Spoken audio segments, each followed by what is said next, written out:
Here's something that should scare you.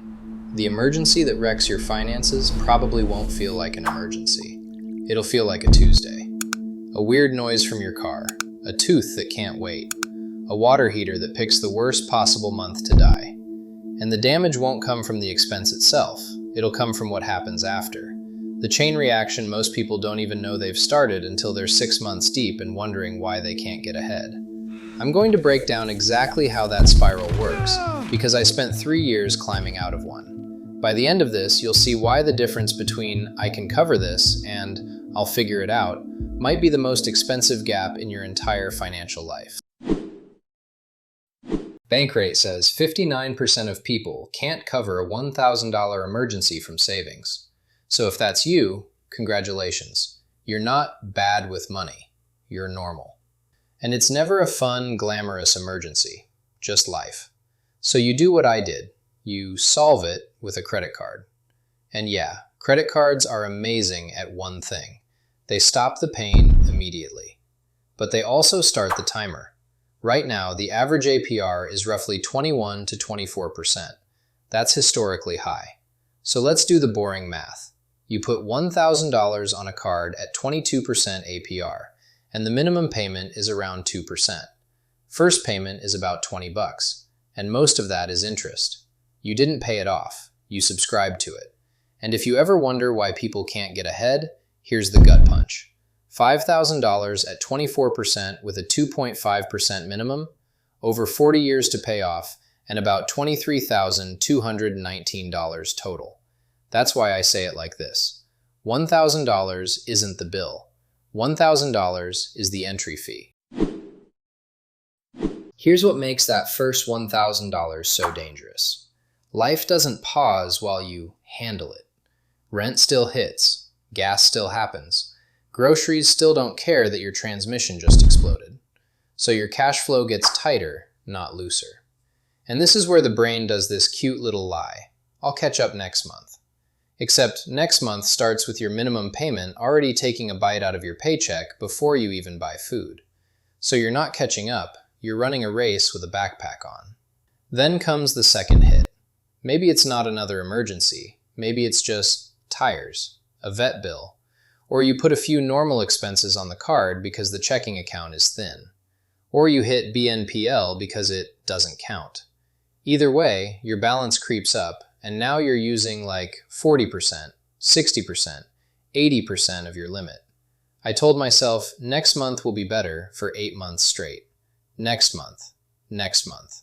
Spoiler, next month was never better. That's the trap. It snaps shut before you even realize you're inside it.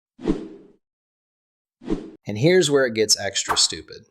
Once the card is basically maxed, the stress doesn't disappear. It just migrates to your checking account.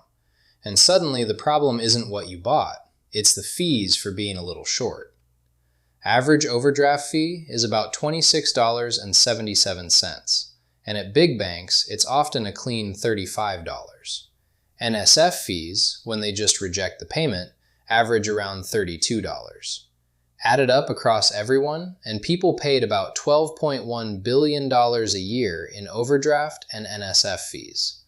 Billion, with a B. And this is the part that made me mad. About 9% of customers pay 79% of those fees. So yeah, it's not a whoops system. It's a business model. And it hits harder if you make less. About 16% of people under 25K get tagged, versus 6% over 100K. Then there's high to low processing.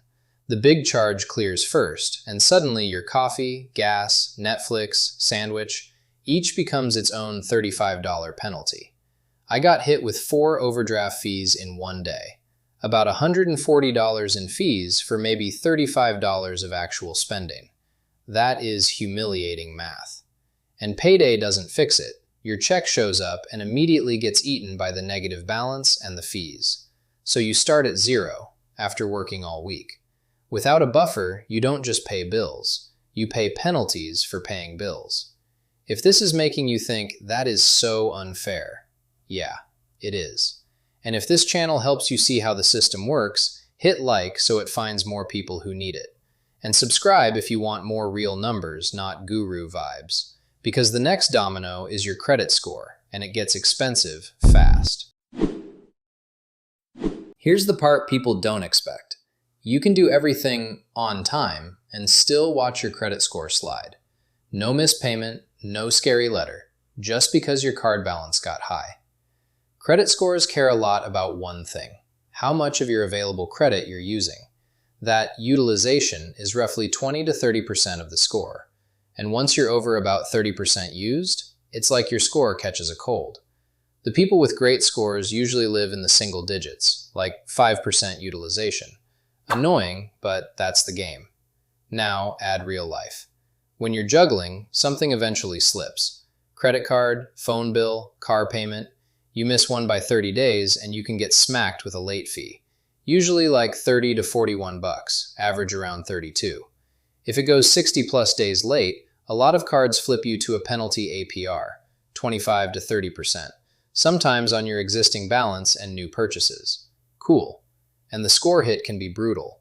One 30-day late can drop you 140 to 160 points, like 720 to the high 500s, and it stays on your report for 7 years. You'll recover some after a year, but full recovery can take 2 to 3. Here's the you pay with access part. With a 720 plus score, a new car rate might be about 5.18%. Under 620, around 15.81%. On a $30,000 loan for 60 months, that's roughly a $160 a month difference, over $9,500 extra, without buying a nicer car. That's how a $1,000 emergency turns into a 5-figure bill later, and you never even got anything extra for it. After all the math, here's the part that finally got through my thick skull. It was my mom's birthday, and I went to book a flight home. Nothing fancy, just a normal adult son flight. And I couldn't do it. Not because I was broke, but because every dollar I had was already spoken for. Minimum payments, overdraft nonsense, little aftershocks from old mistakes. My budget wasn't a plan, it was a hostage note. So I called my mom and told her I couldn't make it because of work. Sarah was sitting right next to me, silent. She knew I was lying. And honestly, that shame hit harder than the interest ever did. And this is why debt messes with your head. Bankrate found 47% of people say money hurts their mental health, and the #1 stress is not being able to cover everyday expenses. Debt.org has numbers like 48% sleep problems, 40% anxiety, 38% pulling back socially. Yeah, that tracks. Debt isn't just a balance, it's a lifestyle you didn't choose. I'm curious, and I mean this seriously, what was your moment when you realized it wasn't just numbers anymore? If you want to share it, put it in the comments. That moment changed how I think about an emergency fund.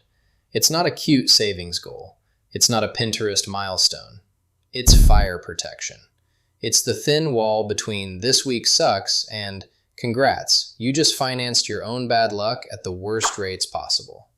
Because if you don't have a buffer, every emergency becomes a credit application. Credit card interest, overdraft fees, a late payment that nukes your score, you're forced into the most expensive option every time. And the wild part is the multiplier.